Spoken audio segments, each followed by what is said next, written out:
Good morning, good evening, and welcome back to the new era of agriculture commodity trade. Welcome to the session 3, day 6 of Commodity Week World 2026, the 18th and the final session of Commodity Week World or CWW 26. Just a visual and mic check. Neeraj, am I audible and visible? Yes, sir, loud and clear. Awesome. Apologies to join few minutes late because there was some issues with our broadcaster. Now everything is online and we are live. So as I said, welcome to CWW26 last session.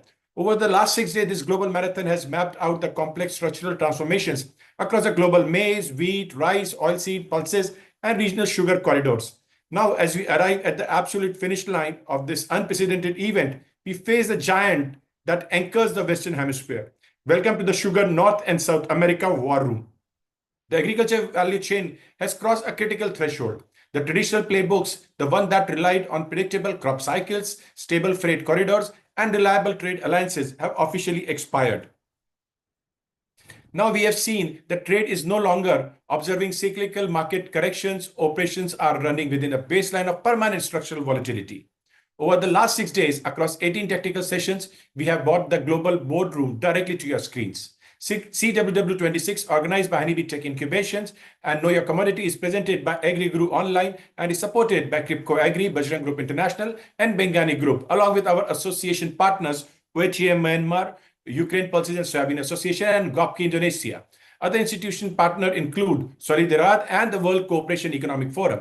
CWW26 is moving entirely beyond the delayed data of historical balance sheet and heavily scripted presentations. This is an unscripted, unfiltered war room. The mission is to democratize the high-stake market intelligence, mitigate the systemic risk of information asymmetry, and equip market participants with the foresight needed to defend margins and ensure equity for producers and consumers alike. As a reminder, our sessions are being live across multiple digital assets on LinkedIn, YouTube, X or Twitter, and our own event website. The link can be found in the comment sections. Let's take a macro view.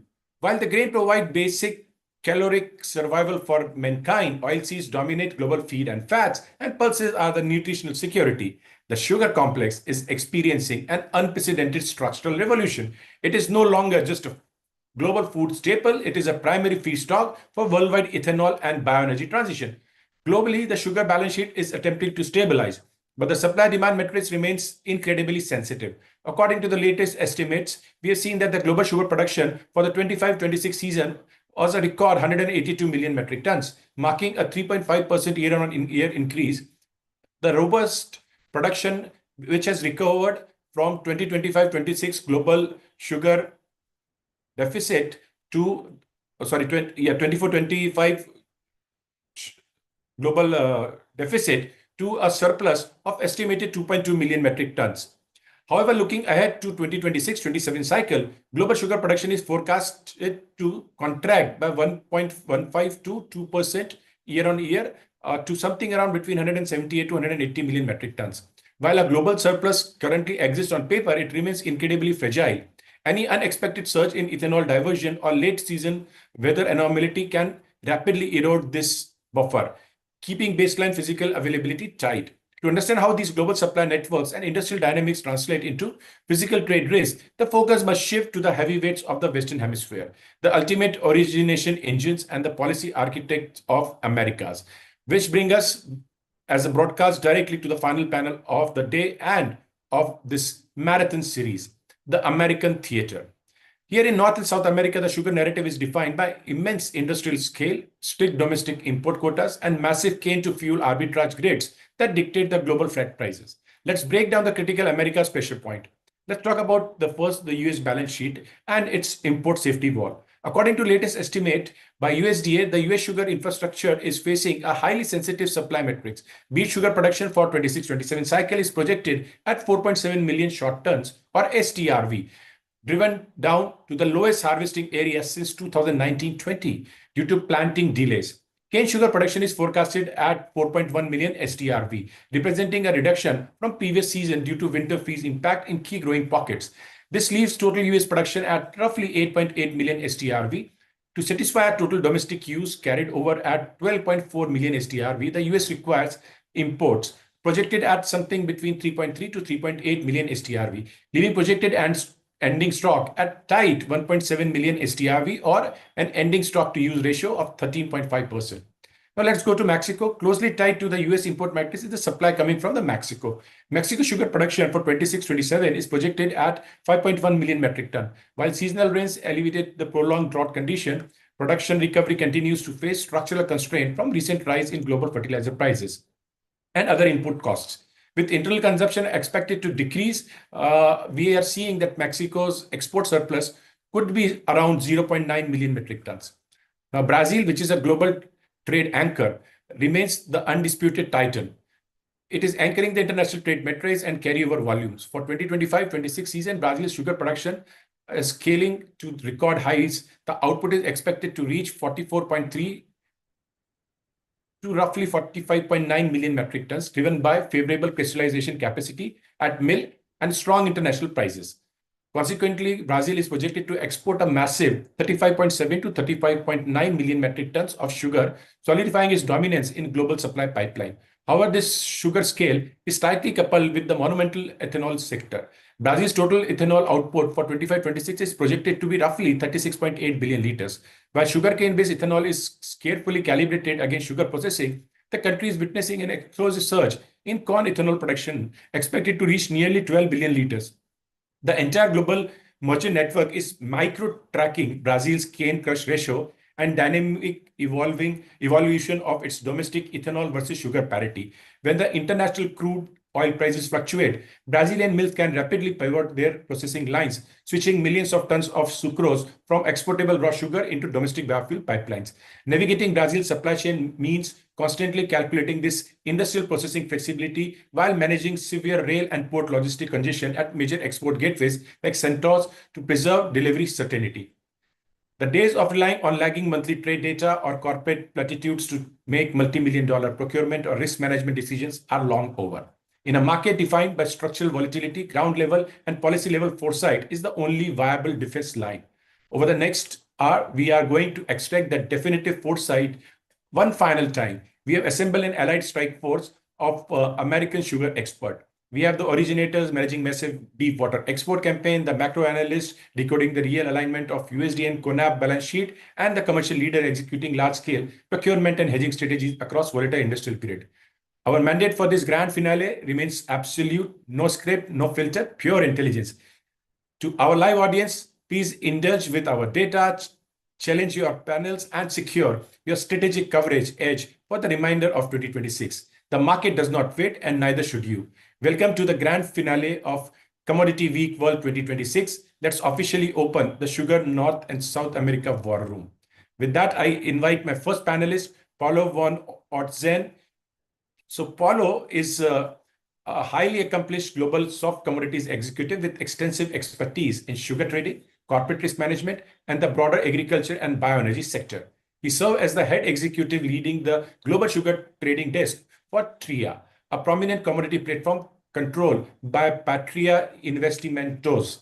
Throughout his corporate career, Von Ortizen has specialized in building international commercial networks and structuring advanced hedging and structured credit solutions for mills and agricultural producers. He is recognized for navigating complex cross-commodity dynamic, particularly the strategic intersection of the sugar and energy markets, and mitigating risk related to global supply-demand imbalances, currency volatility, and international logistics. Paulo, welcome aboard. Thank you. Thank you, guys. It's a pleasure to be here with you guys. Perfect. And apologies for this few minutes delay. There were some technical issues. We have sorted them No out. problems at all. No problem. Okay. So our panel theme, as you know, is focuses on sugar as a driver of global pleasure economy. In an Yeah. increasingly unpredictable macro environment, are you seeing consumer demand for sugar-driven pleasure remaining completely resilient, or are inflation and tight credit finally changing the consumption patterns across the key global destination? Your views? Well, just to give you a quick overview about Tria and Patria. So we're a trading company based out of Brazil, and we've been dealing with most of the mills for both white and VHP sugar. So it's a great question. It's a great question, Deepak. So my current core view is that the demand has grown for the past year, but the growth rate has structurally decelerated. So we've been seeing global consumption growth has like slowed down sharply. Post-COVID, if I'm not wrong, the average was approximately 2.2% a year, which represents approximately 4 million tons per year of and in 24-25 it fell to approximately 0.6%, the weakest pace in recent years. So yeah, the demand still growing, but the pace is much slower now. And and the thing is, on 2025 to 2024 OECD outlook is that the growth will of approximately 1.2% per year. And this demand growth is will be driven mainly by African and Asian countries, and this region still on the ascending part of per capita consumption curve. So at the other hand, we saw a big structural change on developed countries such as European countries and US. And well, this what I like to call the ozone peak factor, it's also changing quite a lot. So we have now approximately 50 million GLP-1 users globally, which and these consumers of GLP, which is ozone peak and other products such as uh, some studies show that 65% of the consumers, they consume fewer sugary drinks and snacks, which and sometimes they cut approximately 10% of the total food spending. So of course the demand is still growing a little bit, but we see on developed countries the decrease rate of this demand. On the other hand, Deepak, we're seeing counterweight on it. It's African, Asian, some Asian, African, and Middle Eastern markets. They continue to drive some physical, mainly white sugar volume growth. So in my opinion, of course, we have different factors as well. We have the inflation, and we have, of course, some product reformulation by major foods and beverage groups. They are now labeling regulations, new labeling regulations, and they are shifting a little bit the consumer's preference. But these African, Asian, and some Middle Eastern markets, they are migrating the demand. So the demand is not growing as fast as it used to, but it's migrating now to these new markets. So it's migrating, not disappearing, which is for the future of the I see for the future of the sugar market, it's a good thing. We still need to to have sugar buyers all around the world. I couldn't agree more with you.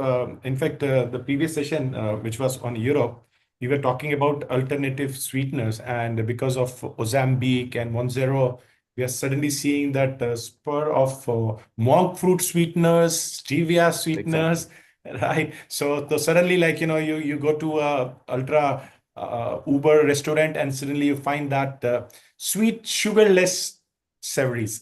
So Exactly. that's Exactly. that's the new game. Pretty interesting times. Now, when we see that this like consumption patterns, I would say, getting modified. How do you see the global market are like we have seen they've been immensely volatile, and you would have recently noted it is not enough just to be the big to survive. From trading and risk management perspective, what is your playbook for protecting sugar producers against aggressive price swings and unpredictable supply shock right now, which is because of multiple reasons? Consumption is one part of it, but we are seeing that a Brazilian currency getting strengthened, dollar actually having its own mood. Sometimes it goes up, sometimes it goes down, and Yeah. at the same time we are seeing the logistic cost, right, because of the West Asia crisis, Black Sea crisis, insurance premiums because of war. So all these things like make things very complicated, and we have seen that the swings in sugar prices, right, had been more than what like a trader would expect. They would expect a little bit more certainty. So in such scenario, someone who is handling large trading books, how do you take care of risk and also ensure that your margins are protected to a certain extent? Another great question, Deepak. So I think that it's very important to see by the perspective of the trading house or the production or the mill or even the buyer. So we're seeing that the volatility it's been quite high in terms of prices, and we're seeing spikes, and the volumes are not so big currently on international prices.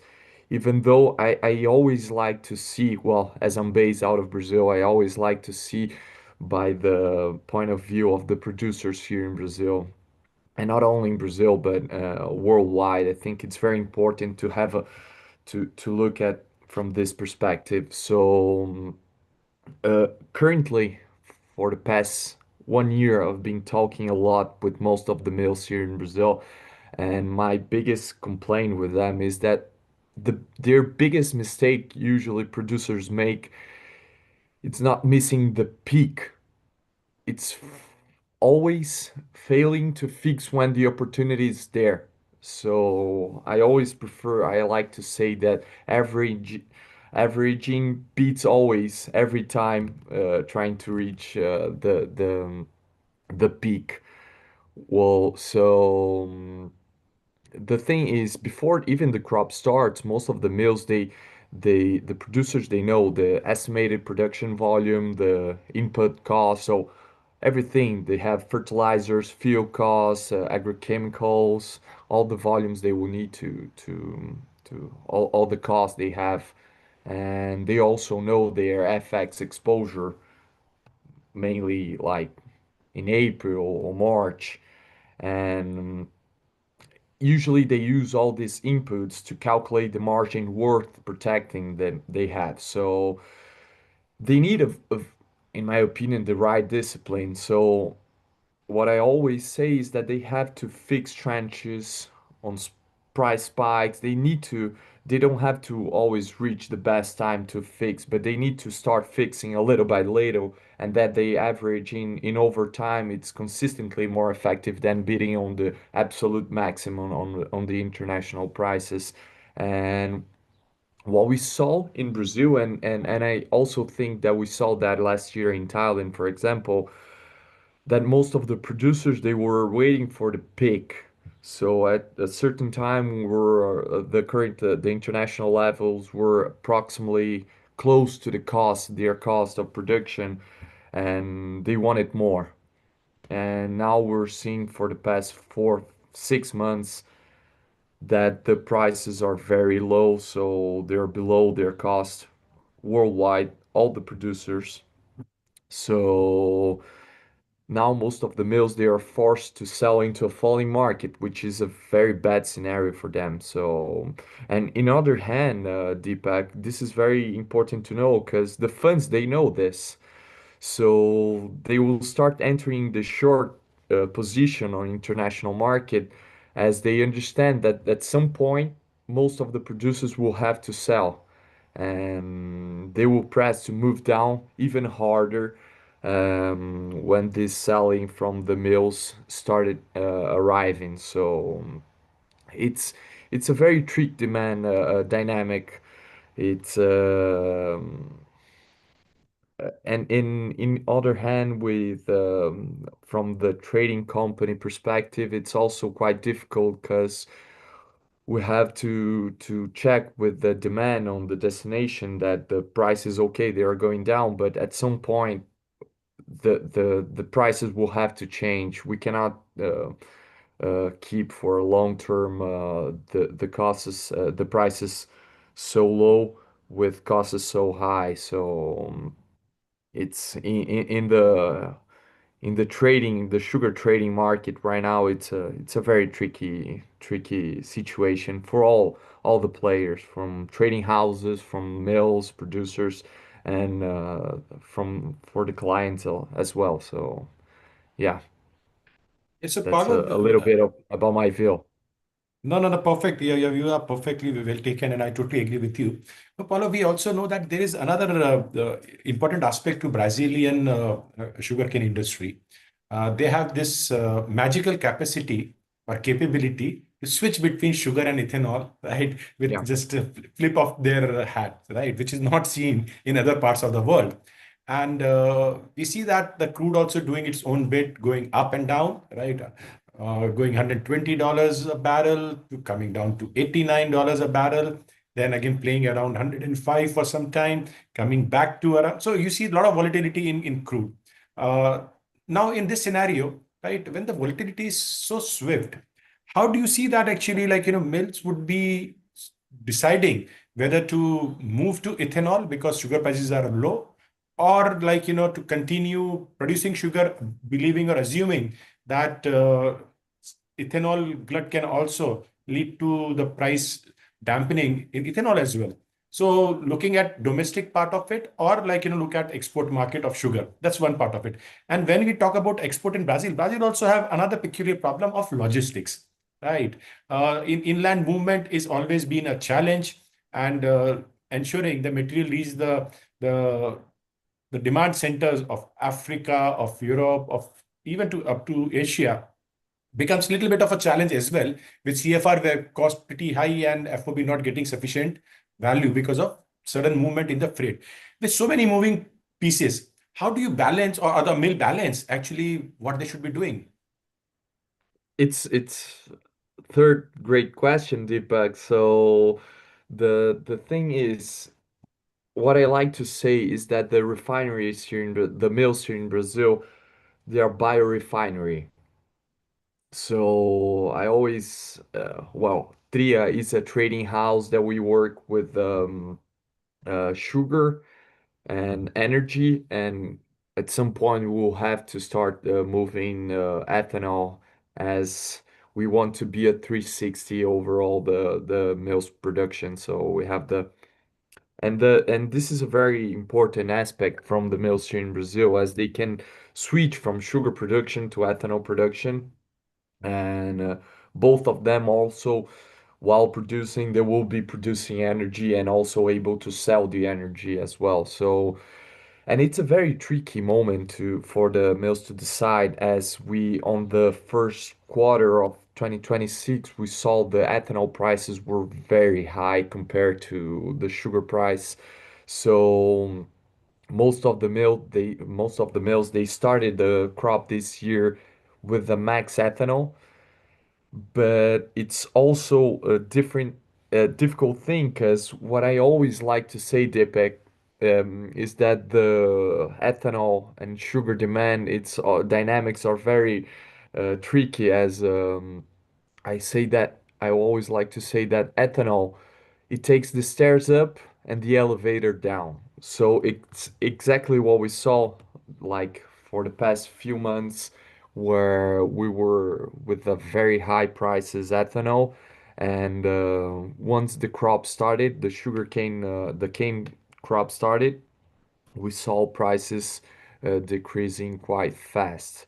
So now what we're seeing is that the mills, they have to increase their capacity to change from ethanol to sugar as well, because we have, for example, this year we have elections in Brazil, so the production, okay, of ethanol, it's going to be huge, the largest so far. We're expecting approximately 38 billion liters, so that's a lot. And at the other hand, we have petrol and the gas. The prices are very high due to the war. So it's still, for some states, it still makes sense to produce more ethanol than sugar, but tomorrow can change. So they have to have this capacity to change from one production to other. And for example, right now where I'm based off at, it's São Paulo, where most of the mills are now back to max sugar production. And even though we had a gasoline increase price, it still makes sense right now for the sugar production in São Paulo state. So it's a very tricky. situation for the sugar industry, as of course the war is affecting, of course, and also the production cost is always being impacted by the war, as uh, but it's a in the other hand it's a good thing, so because the mills have to be prepared, the trading house must be prepared, and also the clients in the internal market, for example, here in Brazil, they are getting they're improving their risk assessment. So and the other thing that I always like to say to complicate just a little bit more is that the corn ethanol is changing also the structural picture here in Brazil. So in 2024, Brazil produced approximately 7.5 billion liters from corn, which was 20% of the national total. 2025 and 2026, sorry, we're expecting approximately 12 billion liters. So it's over 30% already of the total production of Brazil. So it's always also impacting a lot.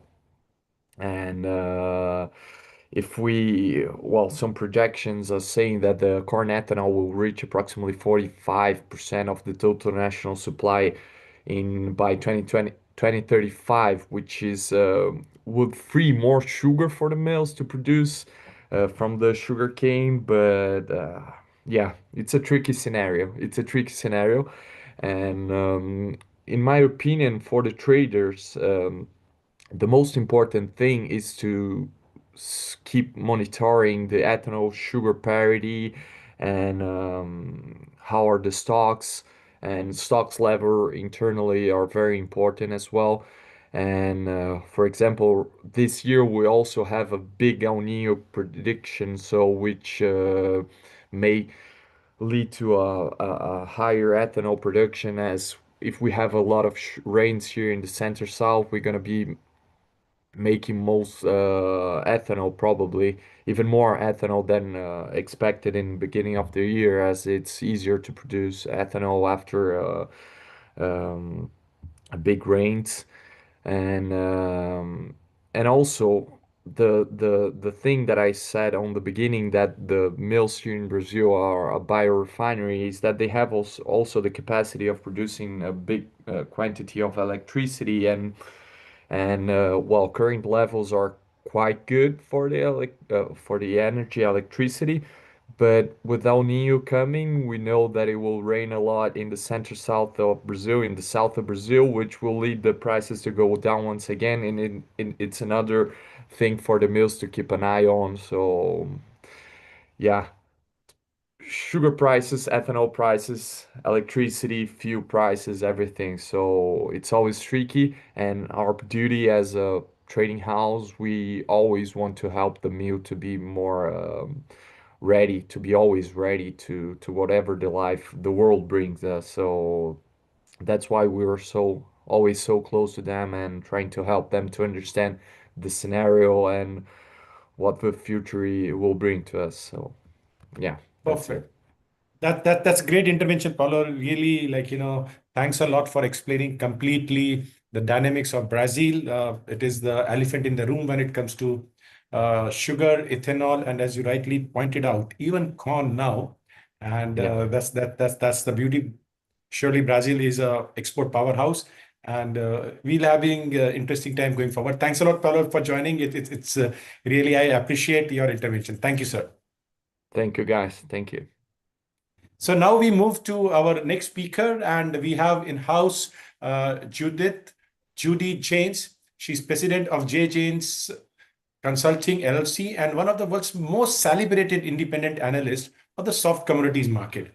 With over 40 years of elite institutional experience, including senior commodity leadership role at Merrill Lynch, which is now JP Morgan Chase, and Shearson Lehman Hutton, now Citibank, she is a definitive global authority on coffee, sugar, cocoa, cotton, and orange juice. Her legendary expertise focuses on creating comprehensive radar profiles of market intelligence, providing elite hedging models, and advising investment banking client on complex global supply chain transformation. Welcome, Judy. Pleasure to have you, ma'am. My pleasure. So, ma'am, the first question: How do how do your comprehensive radar profiles of market intelligence filter out short-term speculative noise to identify genuine structural turning points. And you know that the noise is increasing very regularly now. My day starts with seeing what's on the Truth Social rather than on the charts. So I try and take a long-term perspective and a short-term perspective, because then you're looking at the market more holistically.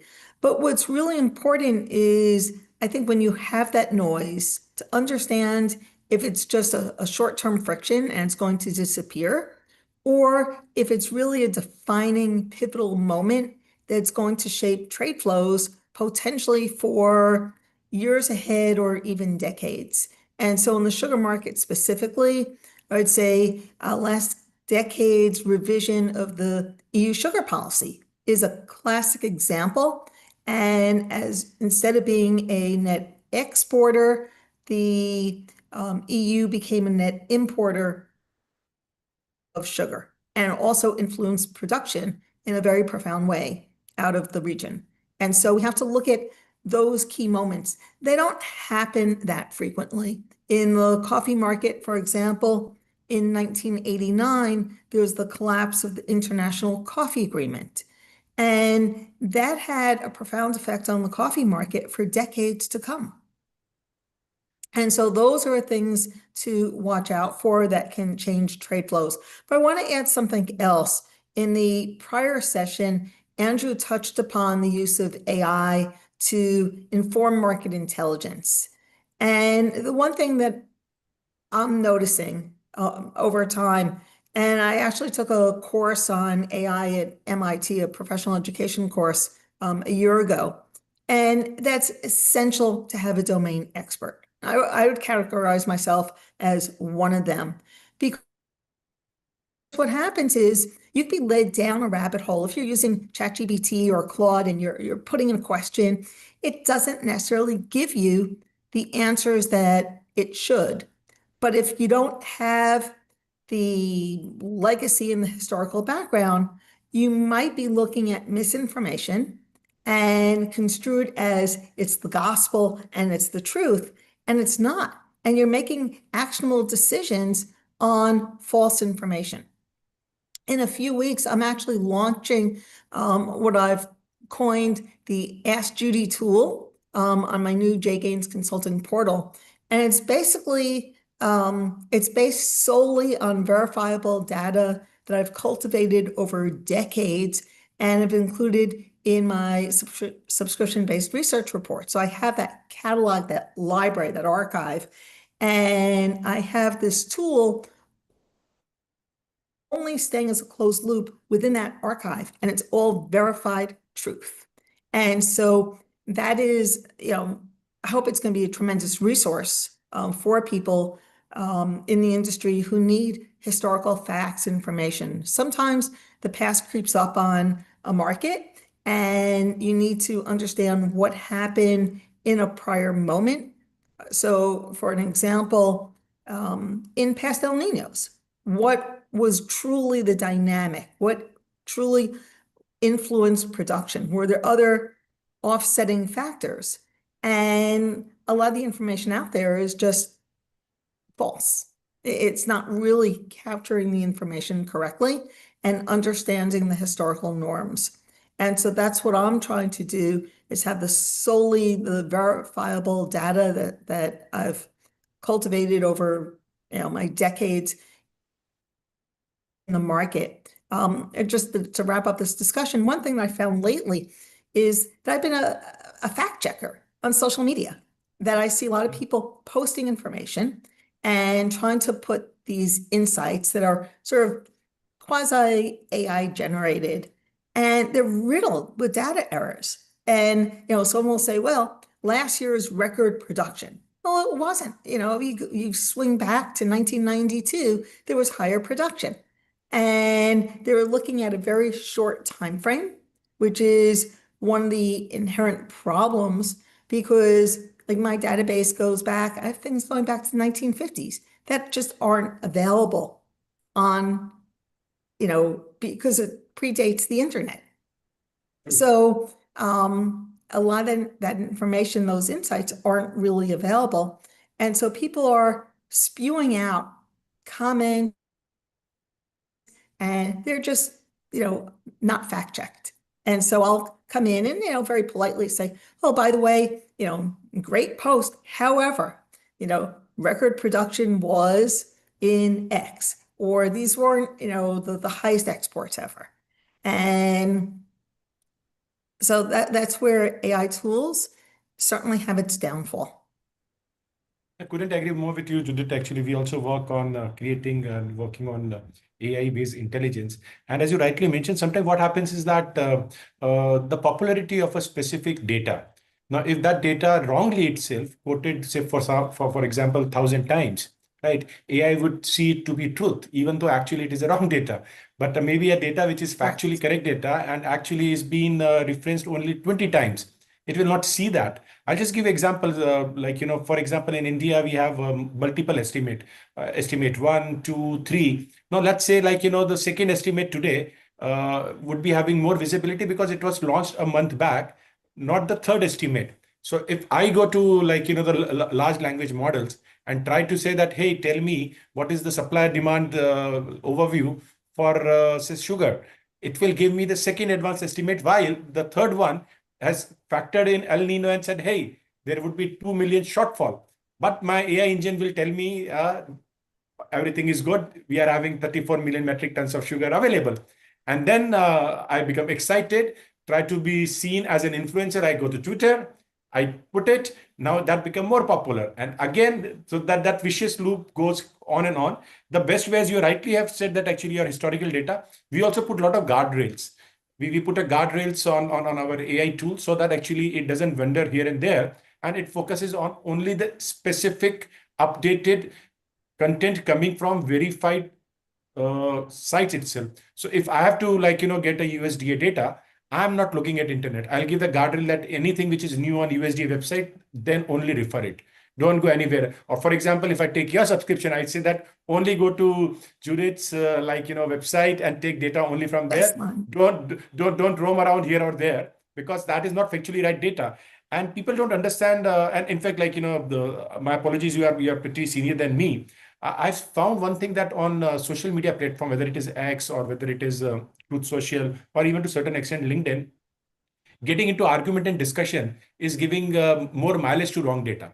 Better to ignore it, because if you write, you are our authority. So when you write, you are already getting it refreshed more, because of you, there would be 10,000 more people looking at that data, and that get refreshed more. So general, my suggestion to celebrity writers like you would be ignore, right? You put your data right, and then forget about what people are doing, because then you also know hiding behind anonymity, people can write whatever shit they want. In fact, you'll be surprised, people who don't even know the cropping seasons, the patterns, the crop cycles, right? They start talking about rain is less today, that means crop would be bad. Come on, sowing has not started. What the shit you are talking about, right? So those things happen. So yeah, I think we all have to live with this modern age where people are in fact, we are having leadership across the globe, president and prime minister of the world, right, which are making policies on social media, right? We are having war being negotiated on social media. So it's a strange world to be in. People don't want to be in room, but people want to be in their own room and then talk on Twitter or Truth Social. So that brings me to my second question, which is very pertinent to the type of profile you are having and the immense deep experience you are having. According to you, what are the specific hedging models that are proving most resilient for institutional clients, defending margins against the historical price surges? You talk about history, and I think this is where the longer the history you know, better you would be, and the volatility in the soft complex. So the way I look at it is you can't have one hedge strategy. So this works for exporters, or this works for producers or manufacturers. That you have to have a toolbox, because markets are dynamic.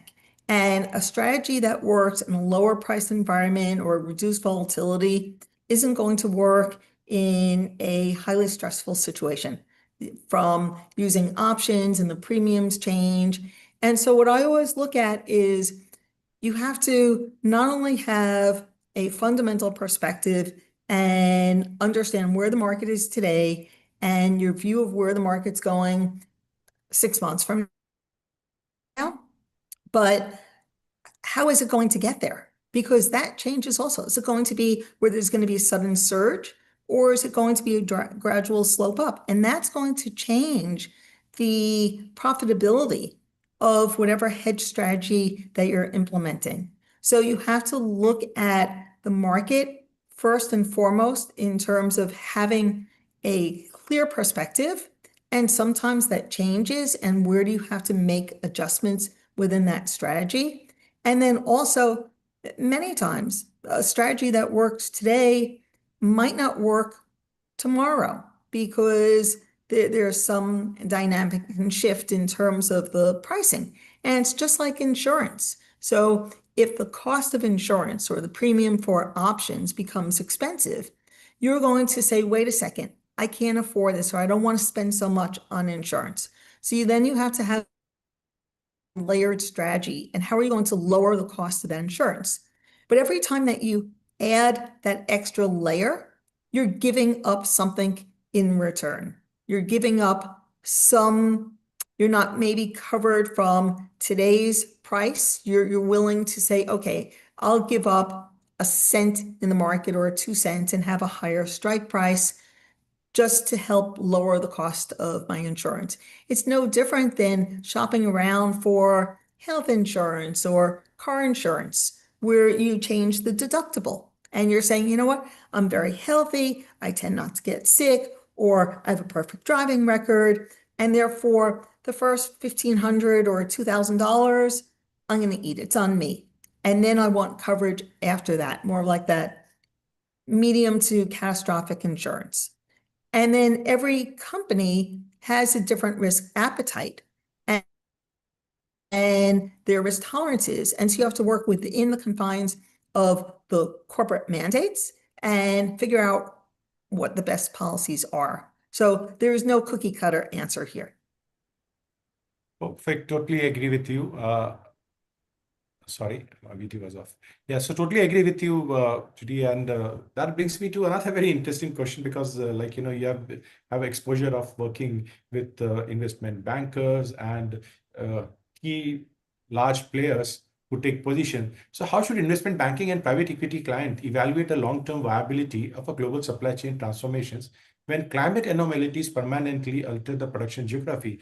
And we are seeing that from United Nations to the weather offices across multiple countries. They're talking about one of the most extreme El Ninos just around the corner.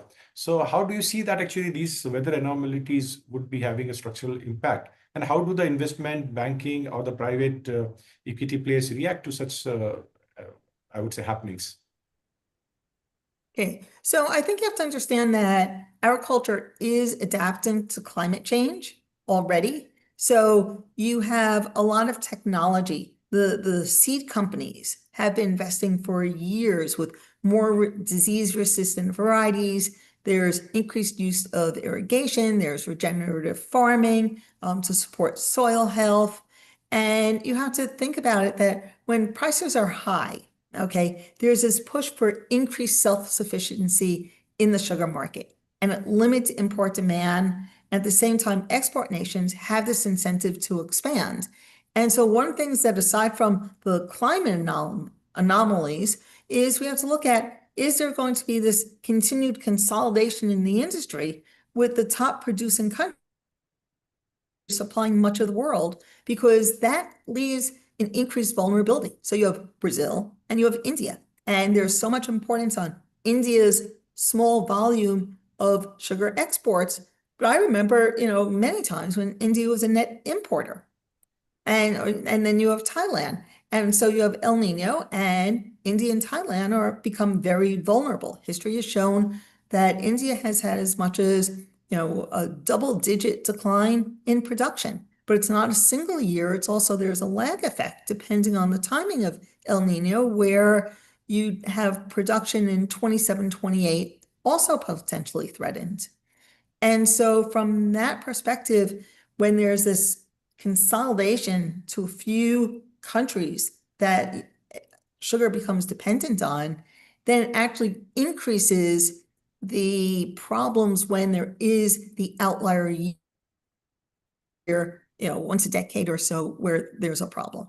And that creates the volatility in the market and the big swings. Perfect. So, Judy, the last question before we let you go. Over 4 decades of elite institutional experience and foresight, what do you think is one of the biggest risk we are seeing in agriculture commodity sector today, evolving in next 24 months? Okay, so one thing that I've noticed is a lot more innovation from the consumer side. So manufacturers' innovation, I look as it could be a blessing and a curse. And I'm not really convinced that eating lab-grown chocolate is going to bring that pleasure, okay? And certainly poses a threat to farmers, and it shrinks confectionery demand. And so sugar use becomes impacted.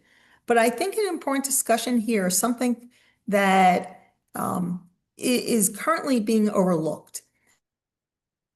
And that's this discussion about a potential shift or risk further downstream in looking at rare earth minerals. Because what's happening is, and it's going to impact sugar for countries that are, especially in Africa, and it's going to impact coffee and cocoa pretty much across the soft board. What's happening is there's a lot of agreements happening now on a interregional effort and then on a global basis for the strong competition for rare earth minerals. So you're looking at cobalt and everything related to technology. And that's where the push is. So the countries that are resource rich and have the nickel and the cobalt are finding themselves, they're going to be a lot wealthier. And the developing countries that don't have the rare earth minerals. So we have this now within the developing world, agricultural producers, those that have and those that don't. And when these deals are being struck, it can impact the money flows in a really profound way. And so structure at port and infrastructure within a country is going to be faster developed. It's going to elevate the wealth of the country. And there's neighboring countries that'll fall further behind. And so that's important. The other thing is to look at port congestion, because as all that's happening, well, when you're talking about rare earth minerals versus sugar loadings, is it going to create backlogs and delays and competition for freight and port congestion and shipping routes? Are they going to be changed to accommodate the need for these rare earth minerals? So I think that's something on a structural level that can't be overlooked. Perfect.